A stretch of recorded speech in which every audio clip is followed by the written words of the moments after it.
Morning बच्चों इससे पहले की क्लास में हमने यह जो पाठ है जिसका नाम है चिकित्सा का चक्कर, इस कहानी को बेढब बनारसी जी ने लिखा है। तो बच्चों इससे पहले हम लोगों ने पढ़ा कि इस कहानी में बेढब बनारसी जी जब वे बीमार पड़ जाते हैं और बीमार पड़ने पर जब सरकारी अस्पताल के डॉक्टर को बुलाया जाता है तो उनके द्वारा किए गए ट्रीटमेंट से और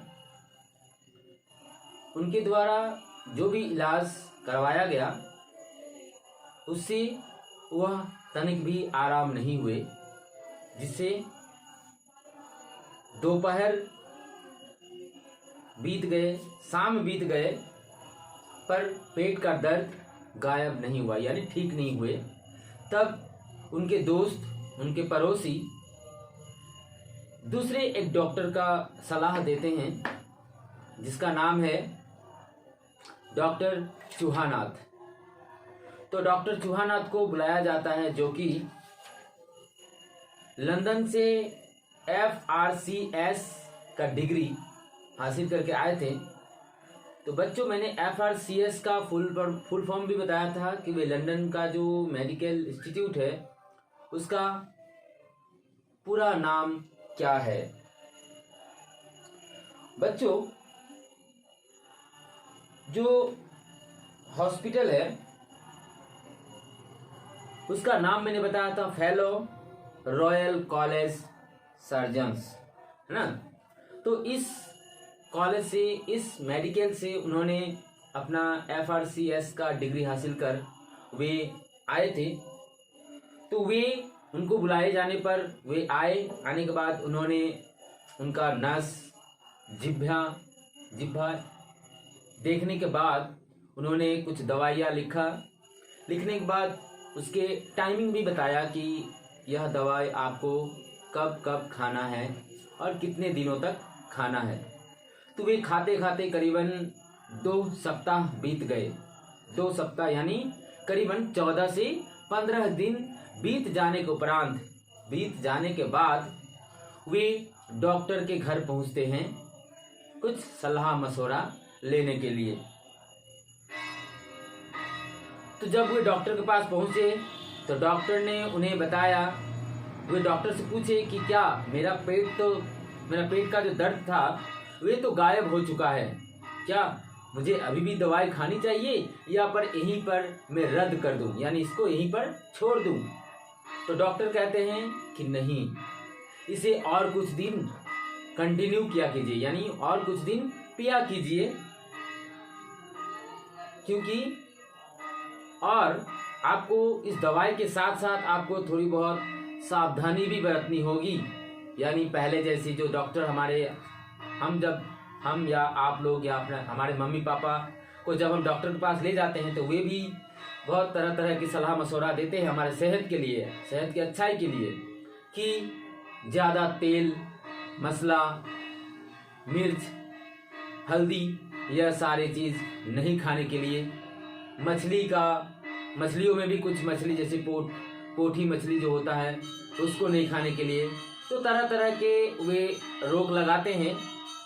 तो इसी बीच हम लोगों का क्लास ख़त्म हो गया था, तो आज हम लोग नया कुछ पढ़ने जा रहे हैं। तो बच्चों अपना किताब निकाल लो और पृष्ठ संख्या 58 यानी पेज नंबर 58 का लास्ट पैराग्राफ, है ना, उससे हम लोग आज का पढ़ाई शुरू करते हैं। इसी बीच में डॉक्टर महोदय ने ऐसे मर्जों के नाम सुनाए कि मेरी तबीयत फर्क उठी।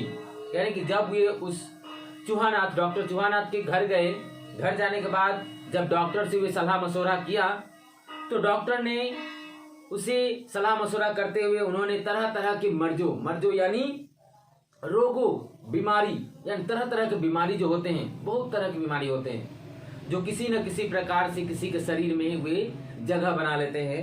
तो वही कह रहे हैं कि वे अपना तारीफ, यानी ऐसे रोगों का ट्रीटमेंट उन्होंने किया है, वे बोलने लगे, जिससे बेढप बनारसी जी का जो तबीयत था वह फर्क उठी, यानी तबीयत यानी खराब हो गया। यानी होता है ना कि ज्यादा लेक्चर वगैरह सुनने से लोगों को बोरिंग महसूस होता है, बोरिंग लग जाता है ना, अच्छा नहीं लगता।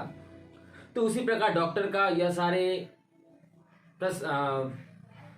उनका जो क्वालिटी या वे कैसे कैसे लोगों से वे ट्रीटमेंट करवाया, फिर कैसे कैसे रोगों को उन्होंने ठीक किया, निर्मूल किया, वे सारे कुछ सुनने के बाद मानो बेढप बनारसी जी बीमार पड़ गए। भला मुझे ऐसे मर्ज हुए जिनका नाम साधारण क्या बड़े पढ़े लिखे लोग भी नहीं जानते। कहने कि मैं तो एक साधारण व्यक्ति हूं बेढप बनारसी, मैं तो एक साधारण व्यक्ति हूं। ऐसे ऐसे रोग के नाम बताए डॉक्टर चौहानाथ ने कि जो पढ़े लिखे, इस दुनिया में जितने पढ़े लिखे लोग हैं वे भी शायद नहीं जानते कि वे रोग किस प्रकार के होते हैं और क्या क्या है। मालूम नहीं ये मर्ज सब डॉक्टरों को मालूम है कि केवल हमारे कातर जी को ही मालूम है। खैर मैंने दवा जारी रखी। कह रहे कि मालूम नहीं, यानी बेढप बनारसी जी सोचने लगे कि पता नहीं यह सारे रोग है भी कि नहीं, या कातर जी यानी बेढप बनारसी डॉक्टर चौहानाथ जी यह कुछ बढ़ा चढ़ा कर कह रहे हैं। यह सोचकर उन्होंने कहा चलो इससे मुझे क्या लेना था ना। वे अपना दवा जारी रखा, यानी डॉक्टर के सलाह के अनुसार वे अपना दवा कंटिन्यू करते रहे। अभी एक सप्ताह भी पूरा न हुआ था कि 2 बजे दिन को एकाएक सिर दर्द रूपी फौज ने मेरे शरीर रूपी किले पर हमला कर दिया। यानी कि बच्चों यहाँ पर पहले बेढप बनारसी जी को नाभि के नीचे के हिस्से में यानी पेट दर्द होना शुरू हुआ था। अब वह पेट दर्द ठीक हो गया तो अब उनका एक नया दर्द यानी नया बीमारी शुरू हो गया। यानी जब वे बीमार थे, पेट दर्द के कारण करा रहे थे, तब वे डॉक्टर चौहानाथ से वे ट्रीटमेंट करवाते हुए 15 दिनों में उन्होंने ठीक हो गए। फिर 15 दिनों के बाद और एक सप्ताह वे ठीक रहे, लेकिन एक सप्ताह के बाद ही उनका और एक बीमारी, मानो कितने बजे, 2 बजे, है ना, 2 बजे दिन को, रात को नहीं, दिन को 2 बजे उनका एकाएक सिर दर्द यानी सर का दर्द शुरू हो गया।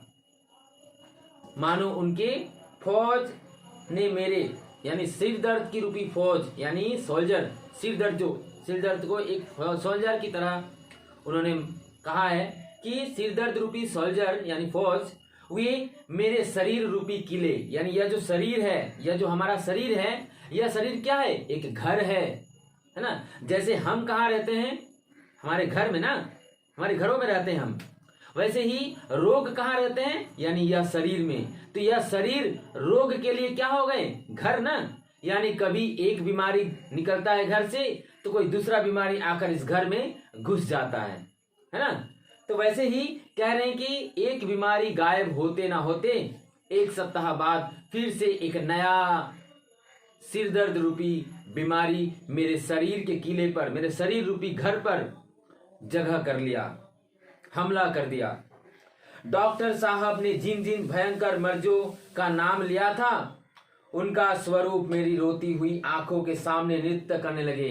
यानी कि डॉक्टर चौहानाथ के घर जाने के बाद जो उन्होंने तरह तरह की रोगों का, तरह तरह की बीमारियों का जो उन्होंने जिक्र किया था, बताया था, वे मानो अभी उनके आंखों के सामने वे सारे बीमारियां, वे सारे रोगे उनके सामने नृत्य कर रहे हैं, नाच रहे हैं, हंस रहे हैं। मैं सोचने लगा कि हुआ हमला उन्हीं में से किसी एक मर्ज का। लेखक बेढप बनारसी जी मन ही मन सोच रहे हैं कि शायद जो डॉक्टर चौहानाथ ने तरह तरह की बीमारियों के बारे में बताया था, उसी बीमारियों में से कोई एक बीमारी मुझ पर अटैक कर दिया है, मुझे हो गया है। तुरंत डॉक्टर साहब के यहाँ आदमी दौड़ाया गया कि इंजेक्शन का सामान लेकर चलिए। तुरंत ही यानी बहुत जल्दी में उन्होंने अपने घर के किसी नौकर को या किसी व्यक्ति को उन्होंने डॉक्टर चौहानाथ के घर भेजा कि क्या करने के लिए, उनका इलाज करने के लिए। और यह भी कहकर बुलवाया कि जो इंजेक्शन देकर ही तो वे ठीक हुए थे ना, जो सुई उन्हें उनके पेट में गोथा गया था, उसके कारण ही तो उनका पेट का दर्द गायब हुआ था। इसीलिए उन्होंने सोचा कि शायद यह सिर का जो दर्द है, जो बीमारी है, यह भी सुई के कारण ही ठीक हो सकता है। तो इसलिए वे उस आदमी से यह कहकर भेजा था कि डॉक्टर साहब अपना सुई वगैरह सब लेकर आए, ना कि बाद में कहेंगे कि हो मैं तो सुई भूल गया, फिर जाना पड़ेगा, फिर आना पड़ेगा, यानी देर होगा, उतने समय तक वे सिर दर्द से फटे जाएंगे। इसलिए उन्होंने पहले से ही डॉक्टर साहब को यह बुलवा भेजा कि वे आते वक्त सुई लेते आए। वहां से आदमी बिना मांगी पत्रिका की भांति लौट कर आया कि डॉक्टर साहब कहीं गए हैं। जब उनके घर किसी व्यक्ति को भेजा गया तो वे मानो इस प्रकार गए और इस प्रकार आए मानो बिना मांगी पत्रिका, यानी मानो किसी से पत्रिका यानी न्यूज़पेपर कि हम लोग पाते नहीं, बिना पत्रिका पाए, यानी जैसे कि अपॉइंटमेंट होता है ना, डॉक्टर का अपॉइंटमेंट्स लेना पड़ता है ना, एक दिन पहले या फिर कुछ समय पहले से ही उसका अपॉइंटमेंट लेना पड़ता है। तो वे तो अपॉइंटमेंट नहीं लिए थे, है ना, अचानक से दर्द हुआ, अचानक से गए, तो शायद डॉक्टर साहब ने उसे भेज दिया होगा कि नहीं अभी आपका अपॉइंटमेंट नहीं है ना। तो यह शायद वे आदमी गए डॉक्टर साहब के घर और तुरंत वापस लौट कर आए और कह रहे हैं कि डॉक्टर साहब कहीं गए हैं, यानी डॉक्टर कहीं गए हैं, यानी किसी दूसरे मरीज के घर या किसी हॉस्पिटल में या कहीं अपनी क्लिनिक में गए होंगे। इधर मेरी हालत क्या थी उसका वर्णन यदि सरस्वती शॉर्ट हैंड से भी लिखे तो संभवतः समाप्त न हो। कहने की इधर यानी डॉक्टर साहब तो घर पे है नहीं, तो उनसे संपर्क न होने के कारण इनका जो मनस्थिति था वे और बिगड़ने लगे। वे कहने लगे कि मेरा जो हालत है, यानी मैं जिस प्रकार इस दर्द के कारण तड़प रहा हूं, यह अगर खुद सरस्वती यानी कौन, हमारी विद्या की देवी, यानी विद्या की देवी जो है, देवता जो है, भगवान जो है, भगवती, वे अपने शॉर्ट हैंड यानी अपने हाथ से भी संक्षेप में लिखे तो भी समाप्त नहीं होगा। यानी यहाँ पर कितना बड़ा दर्द के बारे में उन्होंने बताए हैं कि कह रहे हैं कि उस दर्द को यानी सिर रूपी दर्द को सरस्वती माता जो विद्या की देवी है, विद्यादायिनी है, वे अगर अपने हाथों से संक्षेप में वे लिखें तब भी वे समाप्त नहीं होंगे। सोचो कितना बड़ा व्यंग किया है बेटा बनारसी जी ने। हवाई जहाज के पंखे की तेजी के समान तो करवटें बदल रहा था। इधर मित्रों और घरवालों की कॉन्फ्रेंस हो रही थी कि अब कौन बुलाया जाए, पर निशास्त्रीकरण सम्मेलन की भांति कोई न किसी की बात मानता था, न कोई निश्चय हो ही पाता था। कह रहे हैं कि वे सिर दर्द के कारण हवाई जहाज के पंखे यानी जो एरोप्लेन वगैरह होता है ना, एरोप्लेन या हेलीकॉप्टर, उनका जो ऊपर एक पंख लगा होता है, बहुत बड़ा पंख, वे क्या करता है, कंटिन्यू बहुत स्पीड से घूमता रहता है, उसी से तो वे उड़ पाता है ना, तैर पाता है आसमानों में।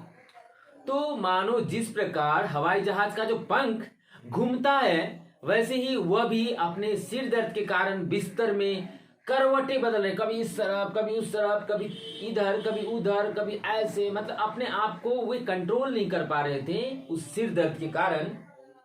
तो कह रहे कि वे इस प्रकार अपने आप को करवटों में बदल रहे थे मानो किसी हेलीकॉप्टर या हवाई जहाज जो है या एरोप्लेन, उनके जो लगाया हुआ फैन होता है, उस फैन की भांति वे इतनी तेजी से करवटें बदल रहे थे, दर्द के कारण करहा रहे थे। और इधर मित्रों, परिजनों या घर वालों यानी घर के जो सदस्य थे, उनके बीवी, उनके माता पिता जो भी थे, भाई बहन, फिर उनके मित्र यानी सखा बंधु फ्रेंड्स, वे सारे चिंता कर रहे थे कि अब कौन सी डॉक्टर बुलाया जाए, क्योंकि डॉक्टर चूहाना तो कहीं और गए हैं, पता नहीं कब न कब आएंगे, तब तक तो बेटा बनारसी जी दर्द के मारे पता नहीं क्या हो जाए। इसलिए वे बिना इंतजार किए वे सोचने विचारने लगे कि अब कौन सी डॉक्टर को बुलाया जाए। इधर मित्रों और घर वालों में कॉन्फ्रेंस हो रही थी, यानी जो मित्र, एक मित्र दूसरे मित्र के पास, घर वाले अपने सगे संबंधियों के पास कॉन्फ्रेंस यानी मानो एक फोन में या एक परिवार में मानो कॉन्फ्रेंस हॉल में चारों तरफ से आदमी लोग बैठे हैं और सब अपना अपना मन में जो है विचार वे प्रकट कर रहे हैं कि हाँ, अब अमुक डॉक्टर को बुलाया जाए, अब हाकिम को बुलाया जाए, अब इसको बुलाया जाए, उसको बुलाया जाए। लेकिन सिर्फ लोग मत ही प्रकाश कर रहे हैं, लेकिन मत का समर्थन कोई नहीं कर रहा। यानी मैं कह रहा हूं, अगर कह रहा हूं कि होम्योपैथी डॉक्टर को लाओ, तो दूसरा कहता है कि हाकिम को बुलाओ, दूसरा कहता है कि प्रकृति चिकित्सक वालों को बुलाओ, है ना। तो वैसे ही करते करते सिर्फ कॉन्फ्रेंस में अपने मत रख रहे हैं, अपना विचार रख रहे हैं, लेकिन उसका समर्थन कोई नहीं कर रहा, कोई निश्चय नहीं कर पा रहे हैं कि आखिरकार कौन सी डॉक्टर को बुलाया जाए।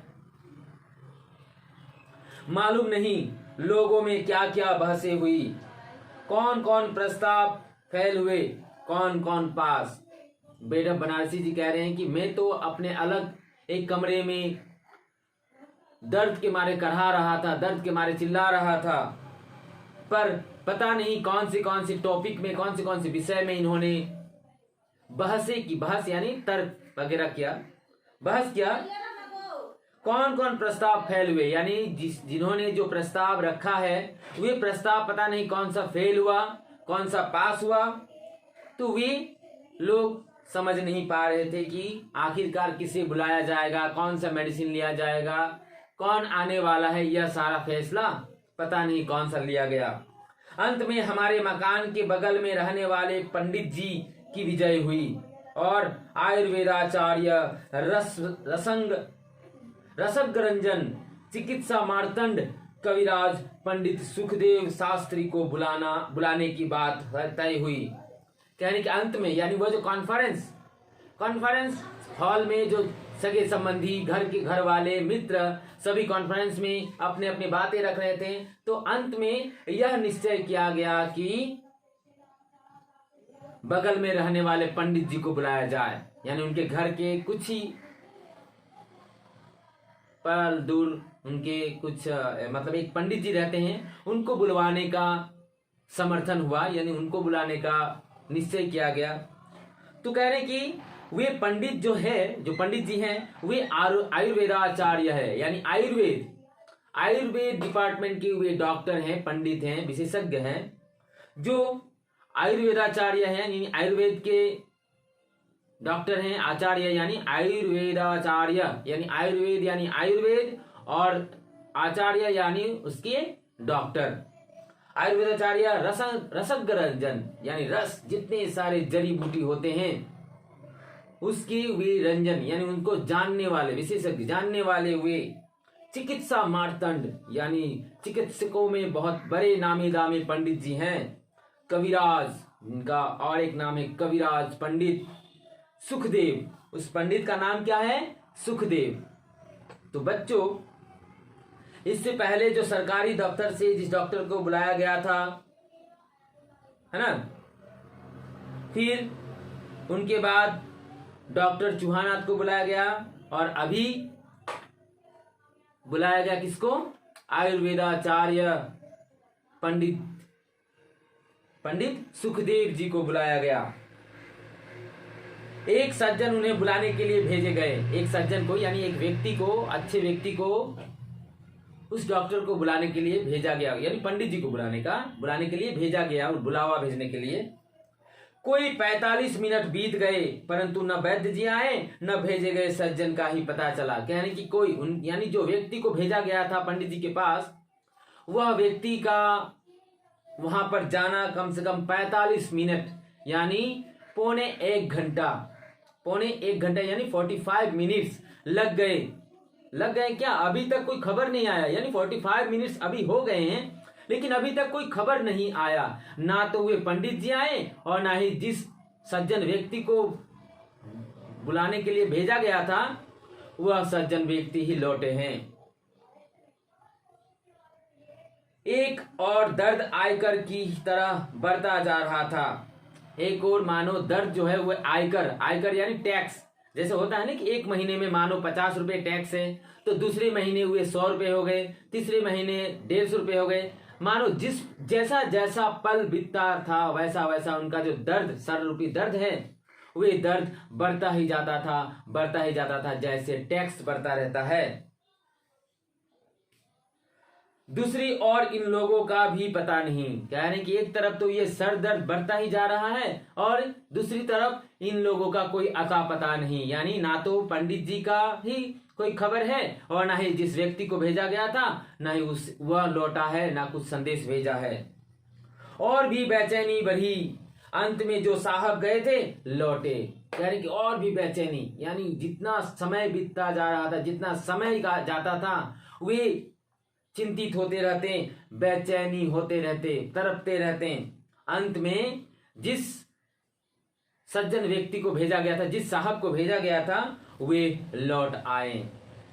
वे बोले, वैद्य जी ने बड़े गौर से पत्रा देखा और कहा कि अभी बुध के संक्रांति वृत्त में शनि की स्थिरता है। 31 पल 9 विपल में शनि बाहर हो जाएगा और ढेर घटी एकादशी का योग है।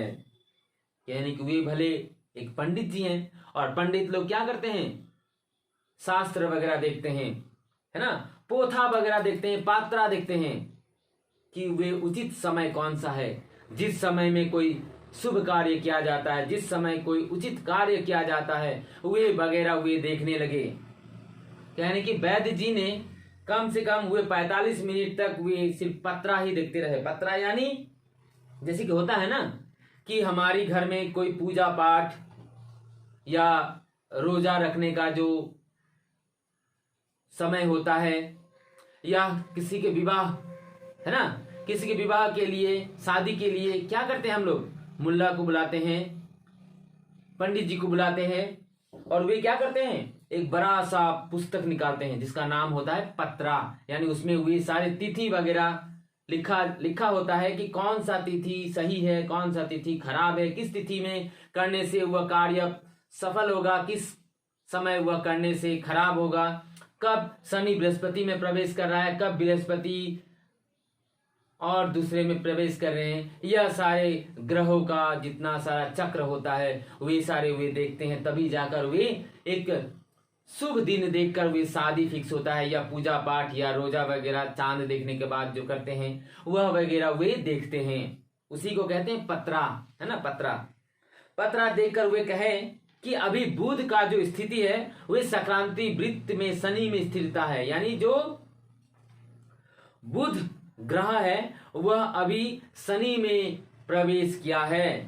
31 पल 9 विपल में शनि बाहर हो जाएगा। यानी कुछ ऐसी प्रकार की पात्रा है जिसमें कह रहे कि 31 पल गुजर जाने के बाद जब शनि बाहर हो जाएगा और एकादशी का योग होगा, तभी मैं घर से निकलूंगा या चिकित्सा करूंगा। वे यह सारे कहने लगे कि अभी ग्रह का जो स्थिति है वे बहुत ही खराब होने के कारण मैं अभी नहीं जा सकता। जब ग्रह का दोष एकादशी में प्रवेश करेगा, एकादशी हो जाएगा, तब मैं आ जाऊंगा।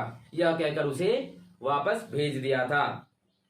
उसके समाप्त होने पर मैं चलूंगा, कहने की वे शनि का जो दशा है वे समाप्त होने पर ही मैं यहां से चलूंगा।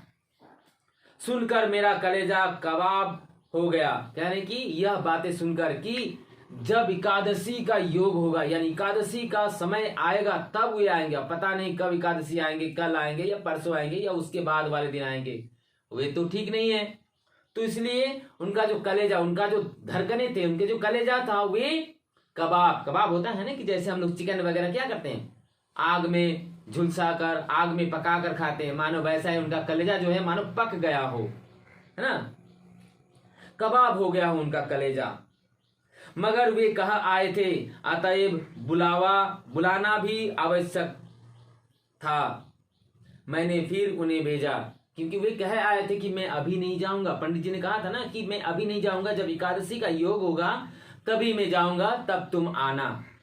तो फिर से उस व्यक्ति को भेजा गया उन्हें लाने के लिए।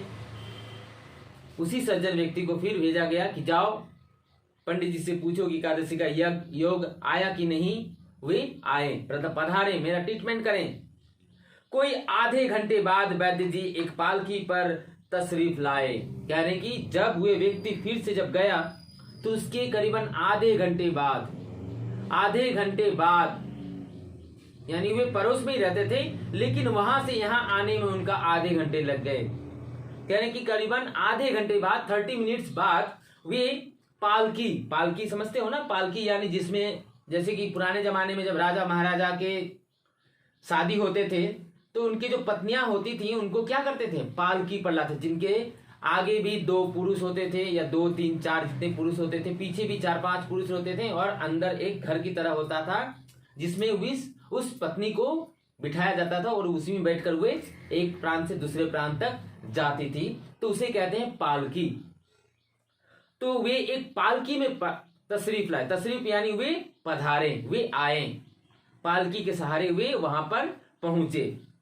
आकर आप मेरे सामने कुर्सी पर बैठ गए, यानी कि वे आकर, बच्चों मैंने बार बार और भी इससे पहले क्लास में मैंने बताया था कि जब हम किसी प्रतिष्ठित व्यक्ति, कोई बड़े व्यक्ति या कुछ प्रसिद्ध व्यक्ति से हम लोग जब बातें करते हैं, सिर्फ बड़े ही नहीं छोटों से भी हमें आदर से ही बातें करने चाहें, तो हम लोग उसे सम्मान देते हुए क्या कहते हैं, आप। तुम तो नहीं कहते ना, आप कहते हैं। तो इसी प्रकार वह पंडित जी को भी वे आप कहकर संबोधित करते हुए कहते हैं कि आप आए और आकर मेरे सामने रखे गए कुर्सी यानी चेयर था, उस चेयर में वे बैठ गए। आप धोती पहने हुए थे और कंधे पर एक सफेद दुपट्टी डाले हुए थे। कहने कि उनके पहनावा जो था, जो वे पंडित जी पहने हुए थे, उसका वर्णन कह रहे हैं कौन, बेढब बनारसी जी, लेखक बेढब बनारसी जी। वे कह रहे हैं कि वे क्या पहने हुए थे, धोती पहने हुए थे और कंधे पर एक सफेद दुपट्टा, यानी कंधे पर एक दुपट्टा की तरह एक सफेद रंग का कपड़ा भी उन्होंने रखा था। इसके अतिरिक्त शरीर पर सूत के नाम पर जनेऊ था, जिसका रंग देखकर यह शंका होती थी कि कविराज जी कुश्ती लड़कर आ रहे हैं। कहने की इसके अलावा, यानी वे धोती पहने हुए थे, कंधे पर सफेद एक चुन्नी यानी दुपट्टा वे रखे हुए थे। फिर उनके गले पर ऐसे नहीं, गला ऐसे नहीं, माला की तरह नहीं, यानी ऐसे होता है। पंडित जी लोग होते हैं ना, उनका जनेऊ जो टेढ़ा होता था, इस तरफ से इस तरफ आता है ना। तो वे जनेऊ जो पहने हुए थे उसे देखकर जनेऊ मालूम नहीं होता था, वे क्या होते थे, मानो जो कुश्ती में यानी अखाड़े में जो पहलवान लोग पहनते हैं, मानो वैसा लग रहे थे कि मानो वे कुश्ती करने के लिए आए हैं, मानो वे कुश्ती लड़कर आ रहे हैं। वैद्य जी ने कुछ न पूछा, वैद्य जी बेढब बनारसी जी से कुछ नहीं पूछा कि आपके दर्द कहाँ है, कैसे हुआ, क्या खाया, क्या पिया, यह सारा कुछ नहीं पूछा। बस वे आकर ही चेयर में बैठ गए। बैठने के बाद वे पहले नारी हाथ में ली, नारी यानी नस, नर्व जो होता है ना, नस, हाथों का नस वे देखना, टटोलना शुरू किया। हम डॉक्टर के पास क्या करते हैं, वे भी तो करते हैं ना, कि हमारी नसों को दबाकर वे देखते हैं कि हमारे ब्लड सर्कुलेशन वगैरह और भी कुछ, मैं तो डॉक्टर नहीं पढ़ा हूं, तब भी वे कुछ देखते हैं नसों के माध्यम से कि इसका क्या हालत है। तो वे नसों को टटोला, देखा, नसों को दबाकर 5 मिनट तक एक हाथ की नाड़ी देखी, फिर दूसरे हाथ की, यानी कि 5 मिनट तक वे हाथ का जो नस होता है, रक्त का जो नस होता है, उसको उन्होंने दबा के रखा 5 मिनट तक, फिर दूसरे हाथ में 5 मिनट, यानी कुल मिलाकर 10 मिनट उन्होंने सिर्फ नाड़ी का ही, यानी जो नस होते हैं उनको ही दबाकर उन्होंने पता नहीं क्या देखा। बोले वायु का प्रकोप है। नाड़ियों को दबाते हुए यानी नसों को दबाते हुए उन्होंने कहा कि वायु का प्रकोप है। वायु यानी क्या, वायु यानी हवा ना, है ना। तो हवा, अब हवा तो जो पेट में अंदर जाता है तो उसे हम क्या कहते हैं, गैस, यानी पेट में वायु का प्रकोप यानी गैस हो गया है। किनको, बेढब बनारसी जी को वायु का प्रकोप है, यानी अर्थात उनके पेट में गैस हो गया है। अब गैस किस प्रकार का गैस है, कहां से कहां फैला हुआ है, वे अभी डॉक्टर साहब बताएंगे। कह रहे हैं कि यकृत से वायु घुसकर पित्ताशय में प्रवेश कर अंत में जा पहुंची है। यानी कि वायु का प्रकोप यानी गैस का जो गैस हुआ है आपके पेट में, इसलिए वह यकृत यानी लीवर। बच्चों ये इस वर्ड यकृत जो है हिंदी शब्द, उसका एक्चुअली इंग्लिश में कहते हैं लीवर। इंग्लिश में कहा जाता है लीवर। यकृत तो हर कोई नहीं समझेगा, तो मैं बता दे रहा हूं, यकृत यानी लीवर। कहने कि लीवर से गैस वायु घूमकर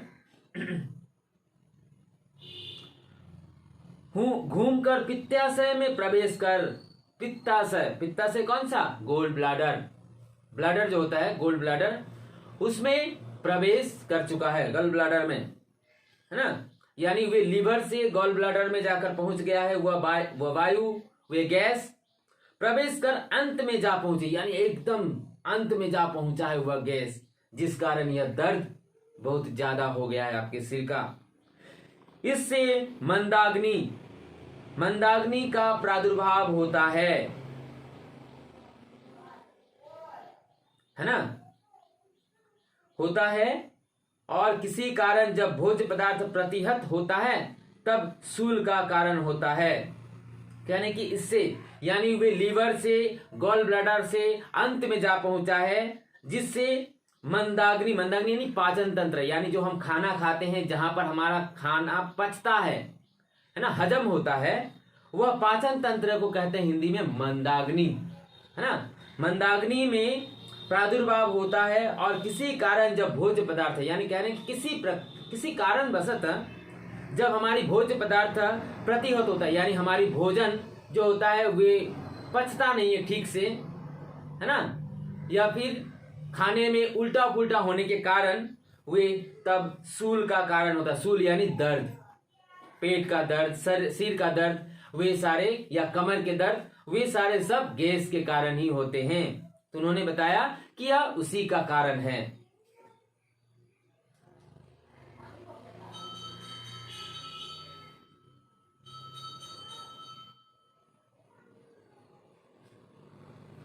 तो बच्चों यहाँ जो पहले सरकारी अस्पताल के डॉक्टर को बुलाने के बाद उनका